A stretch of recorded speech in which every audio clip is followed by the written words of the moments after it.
So man, it's hard to believe, but we haven't really needed to cover Japan on their own segment. They have been relatively quiet during the war so far. We've just noted the few times they had to send people to take cover when Kim Jong-un sent a missile just past their island. Well, it looks like that's changed for sure. Japan can really ramp things up in a hurry, boy. I keep coming across article after article saying they haven't done this or done that since World War II. The U.S. wants to deploy missile-armed Marines along Japan's Okinawa Islands. It's part of a U.S. military buildup in the region aimed at China. I believe this could be to sink Chinese ships if needed. The U.S. and Japan have said that an attack in space would trigger their security treaty. Officials from both countries have warned that China represents the greatest strategic challenge to regional security. The U.S. also strongly endorsed Japan's plans to significantly strengthen its defenses. This even includes a preemptive attack on enemy bases if it's believed an attack is imminent. This move is a clear violation of the pacifist principles set out in Japan's post-war constitution. So Blinken said that it's very simple. We heartily welcome the new strategies, especially because there is a remarkable convergence between our strategy and the strategy of Japan. Four-way talks took place a day before the Japanese Prime Minister, Fumio Kishida, was due to meet Joe Biden to build support for Japan's presidency of the G7. Note that those leaders will meet in Hiroshima in May. This seems like an ominous sign that they would pick Hiroshima to meet. Earlier this week, Kishida and British PM Sunak signed a defense pact. This enables Britain and Japan to deploy forces on each other's soil. Let's recall that Japan will boost its defense budget for 2023 to a record 6.8 trillion yen. This is what the Chinese foreign minister had to say on his recent United Africa visit. What Africa needs is solidarity and cooperation, not bloc competition. No one has the right to force African countries to take sides. He's alluding to what the West does. Now things with China are really heating up. We even have tension between them and South Korea. This tension has resulted in China halting port visas for South Korean citizens. They probably don't want any sabotage attempts in light of all the explosions that have been happening worldwide. In the U.S., the House approved a special U.S.-China committee. It appears they need a full-time team working against the Chinese. The German-Taiwan trip triggered the largest-scale Chinese exercise to date. China has expressed anger at the German-Taiwan trip, with its foreign ministry on Monday alluding to Germany's World War II past. Hey, I pointed that out last month. Australia signed a security pact with Japan. China on Tuesday said Australia should remember Japan's war crimes during World War II before cozying up to the regional power. I'll tell you what, these Chinese leaders are connected. You can't fool them and nothing gets past. They even timed bringing in this new wolf warrior foreign minister during the full wolf moon. Note that Australia has been trying hard to repair the relations with China, and of course China's been all over that. But this signing of a security pact with Japan seems to have thrown a wrench in that plan. So out in Russia, we have a major change in leadership structure. Russia responds to the NATO and Japanese escalation by expanding its command structure of its special military operation. Surovikin can still focus on his strength as a strategist and not have to do all the coordinating with all the other branches. Chief of General Staff, General of the Army Gerasimov, has been assigned to the commander of the Joint Group of Forces. It is believed that his first major mission is to cut the supply lines from the West.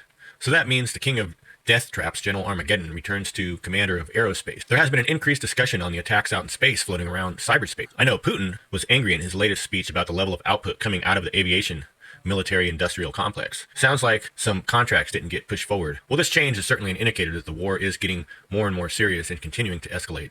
Apparently, Gerasimov is even more badass than General Armageddon. He's the highest ranking military man in Russia and direct access to Putin. Another note about Gerasimov is that Zelensky and his henchmen had wanted to assassinate him earlier in the war, but the U.S. didn't want them to go there. Interestingly, Gerasimov has origins tied to the Soviet-era Poland, where he was stationed. Alexei Kim becomes the generator of initiatives. Land Forces Commander-in-Chief General Sulukov visited Belarus to hear reports from Russian armed forces about its cohesion with the Belarus forces. I have a feeling that they're just waiting for Zelensky to make a mistake by moving more troops or equipment from the northern front. Also note that this move is timed after the fall of Soledar. Perhaps this situation is a trigger for the move. The fall of Soledar certainly has triggered NATO to escalate. Our Man of the Year, Zelensky, addressed the Golden Globes Awards on Tuesday night and insisted that Ukraine would win the war against Russia and that the conflict would not turn into World War III. He said, "The war is not over yet, but the tide is turning and it is already clear who will win."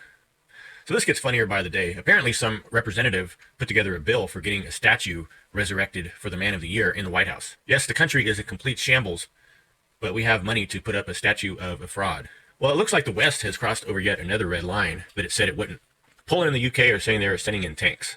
Zelensky is getting those leopards he's been begging for months now. An official in Germany reminded Zelensky that it was illegal for Poland to send in German-made tanks. But it turns out we're getting word that Germany went ahead and gave them approval to do that. Now we also have this long string of NATO countries saying that they will send tanks if others do.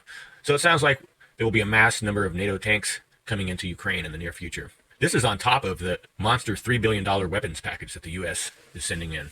Well, Zelensky was, of course, nice enough to give thanks to his troops for hanging in there to the bitter end out in Soledar. Even though it was well known that Soledar would fall in the next couple of days, Zelensky needed them to take one for the team. He was so close to getting those leopards. He needed them to hold out a little bit longer. Hey, you guys remember when it was a complete free-for-all and even the Russians bought a few things? They got that HIMARS. Seems like they were able to use it to refine the software that they say helps significantly now in shooting down HIMARS rockets. There was a time when those HIMARS were taking out Russian ammo depots daily. You probably have heard by now about this January 6th style riot out in Brazil. We won't go into great detail on that, but I just wanted to make a few quick points. One, that they are ranked 12th on the power rankings, and they are a BRICS power, but they haven't really been involved with the war yet. Also, one of the latest updates is that the former commander of the military police and the former public security chief have been arrested. It's probably worth mentioning, though, that the current president, Lula, is pro-BRICS, so we won't be making any changes to our alliance chart at this point. I'm sure the U.S. probably isn't too excited. Explosions were audible in Kiev this morning due to the fire on critical infrastructure.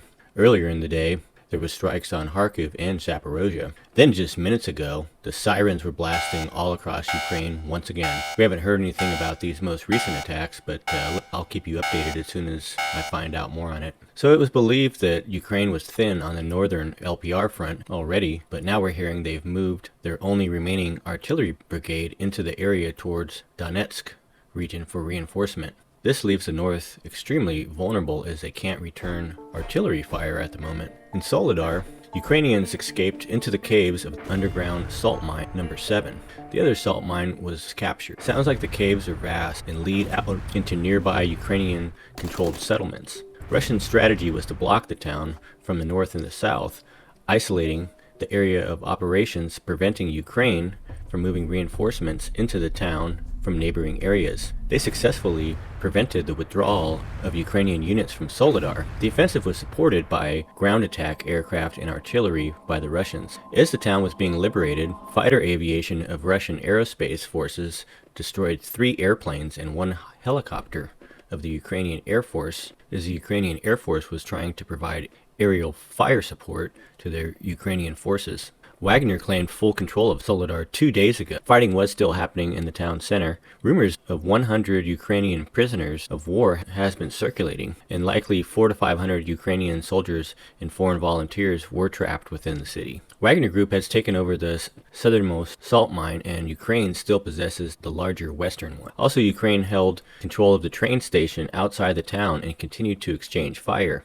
Ukraine brought in reinforcements on the outskirts of town to fight the Russians. Russia brought in attack aircraft and artillery into the area. The Russian Ministry of Defense states that over the past 3 days, more than 700 Ukrainian personnel and over 300 pieces of armament were destroyed. We are hearing that much of the loss of these vehicles is due to Zelensky forcing an ill-advised counteroffensive against the Russians from the west. On another note, there's some claim from a Ukrainian soldier that 17 Ukrainian battalions have been lost in this battle for Soledar. The pre-war population of the town was 10,000 citizens. Ukraine is trying to gain a foothold on the western outskirts and prevent a breakthrough into Blahodny.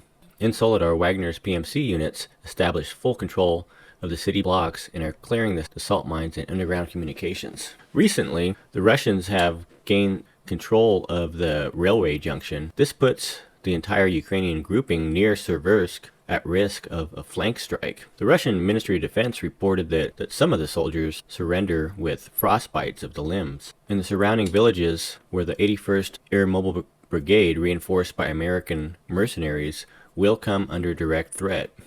Now let's move on to Marinka. After the capture of Soledar, Russia has reactivated the Marinka front. When we were last hearing about the situation over there, it was described as a graveyard behind the lines on the Ukrainian side. A few weeks back, we were hearing that Russians had brought on their T-90Ms and were knocking down buildings. Ukraine countered by bringing in a lot of reinforcements, and the Russians stopped their offensive. On the Zaporozhye front, we're hearing that Russia is deploying helicopters. Intense fighting is underway near the village of Krasna Hora, which is being stormed by Russian airborne forces. After prolonged fighting, Wagner's PMC units completely liberated Opitny. At the moment, the western outskirts of the locality are being cleared. The capture will open up a direct path to Bakhmut's southern quarters.